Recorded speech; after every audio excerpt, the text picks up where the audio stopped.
Salut, salut! Et oui, Rebecca, toujours là pour notre rendez-vous, lecture de la Bible de l'aurore au crépuscule. On ne lâche rien.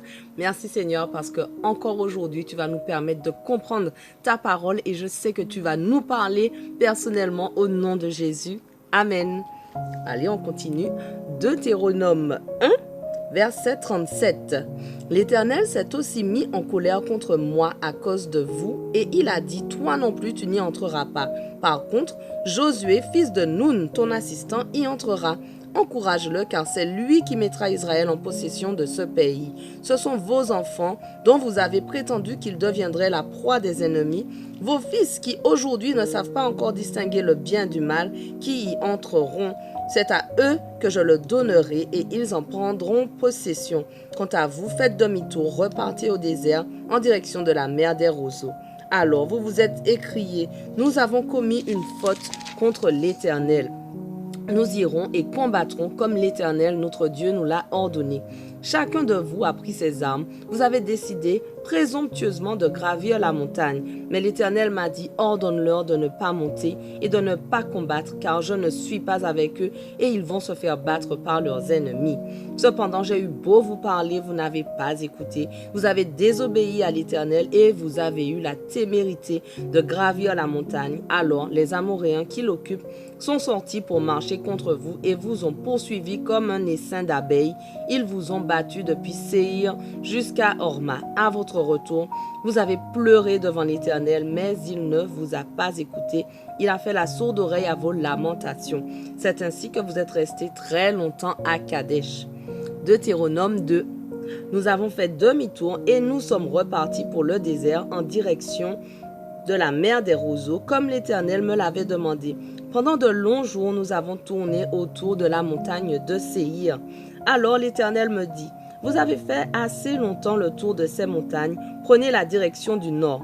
Ordonne au peuple, vous allez passer près de la frontière de vos frères, les descendants d'Ésaü, qui habitent la région de Séhir. Ils auront peur de vous, mais faites bien attention, n'allez pas les attaquer, car je ne vous donnerai rien dans leur pays, pas même de quoi poser le pied. En effet, j'ai donné la région montagneuse de Séhir en possession à Ésaü. Vous achèterez d'eux tout ce que vous mangerez, et vous leur paierez même l'eau que vous boirez. Car l'Éternel, votre Dieu, vous a béni dans toutes vos entreprises. Il a veillé sur vous pendant votre marche à travers ce vaste désert. Voilà 40 années que l'Éternel, votre Dieu, est avec vous et vous n'avez manqué de rien. Nous avons donc passé plus loin, laissant de côté nos frères, les descendants d'Ésaü, qui habitent la région de Séhir, et nous avons pris la route de la vallée d'Élat et d'Etzion-Géber. Puis, changeant de direction, nous avons pris la route du désert de Moab. Alors l'Éternel m'avertit, ne traitez pas Moab en ennemi et n'engagez pas de combat contre lui, car je ne vous donnerai rien dans son pays. En effet, j'ai donné le pays d'Ar en possession aux descendants de Lot. Autrefois, les Émim y habitaient. C'était un grand peuple, nombreux et de haute taille, comme les Anakim. Ils passaient eux aussi, de même que les Anakim, pour des Réphaïm, et les Moabites les appelaient Émim. Auparavant, le pays de Séhir était habité par les Horiens, mais les descendants d'Ésaü les ont chassés. Ils les ont exterminés et se sont établis à leur place, comme Israël a fait pour le pays que l'Éternel lui a donné en possession.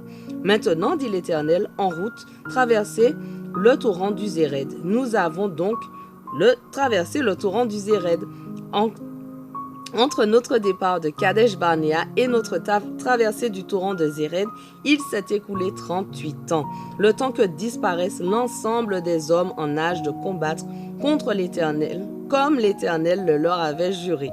La main de l'Éternel vint même les atteindre à l'intérieur du camp jusqu'à leur complète disparition. Lorsque l'âme eut fait disparaître du milieu du peuple tous les hommes en âge de porter les armes, jusqu'au dernier, l'Éternel me dit, aujourd'hui, tu franchiras la frontière de Moab et tu traverseras le pays d'Ar. Tu te trouveras en face des Ammonites, ne les attaque pas et ne les provoque pas, car je ne te donne aucun territoire dans le pays des Ammonites. En effet, c'est aux descendants de Lot que je l'ai donné en possession. Ce pays aussi passait pour avoir été habité par des Réphaïm.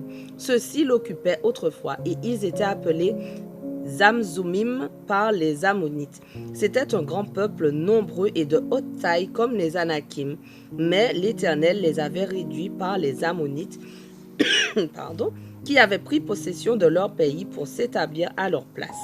Il fit pour les Ammonites comme pour les descendants d'Ésaü, qui demeurent dans le pays de Séhir, pour lesquels il a détruit les Horiens, et qui ont pris possession de leur pays, où ils ont habité à leur place jusqu'à ce jour. Il en est de même des Aviens, qui habitent dans les villages jusqu'à Gaza.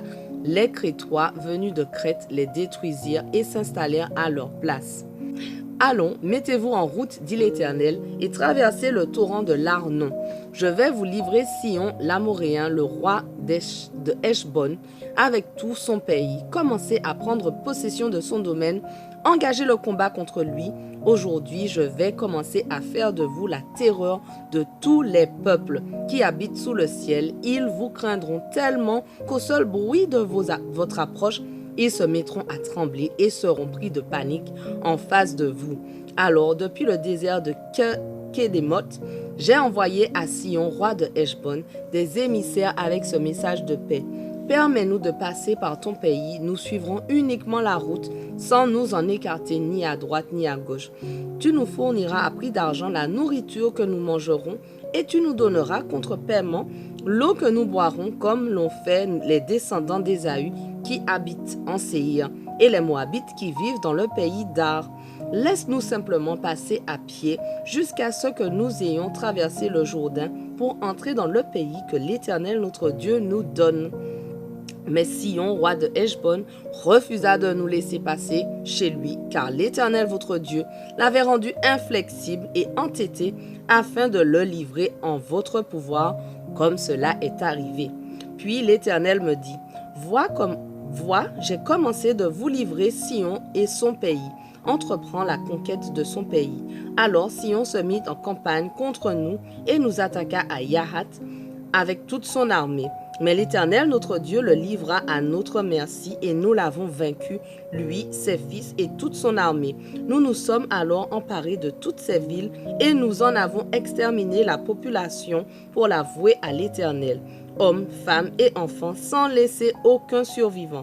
Nous avons seulement gardé pour nous le bétail ainsi que le butin trouvé dans les villes conquises, depuis Aroër sur la falaise au-dessus du torrent de l'Arnon et depuis la ville qui est au fond des gorges du torrent jusqu'à Galaad.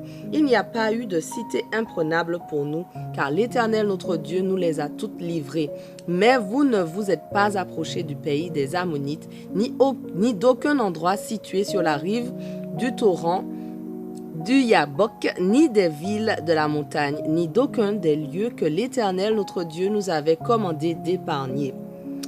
Deutéronome 3. Nous avons changé de direction et pris la route du Basan, mais Og, roi de Basan, a marché contre nous avec toute son armée et nous a attaqués à Édrei. Alors l'Éternel m'a dit, n'aie pas peur de lui, car je te le livre avec toute son armée et tout son pays. Tu le traiteras comme tu as traité Sihon, roi des Amoréens, qui habitait à Heshbon. Ainsi l'Éternel notre Dieu nous livra aussi Og, roi du Basan, avec toute son armée, et nous l'avons battu jusqu'à ce qu'il ne lui reste plus de survivants.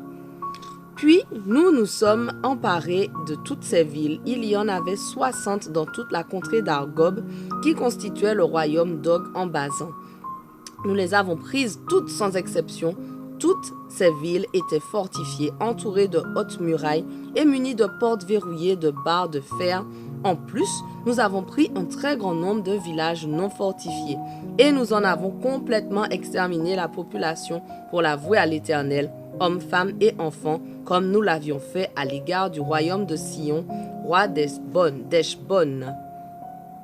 Voilà, notre passage du jour touche à sa fin, mais on continue dès demain. On garde la motivation, on ne lâche rien.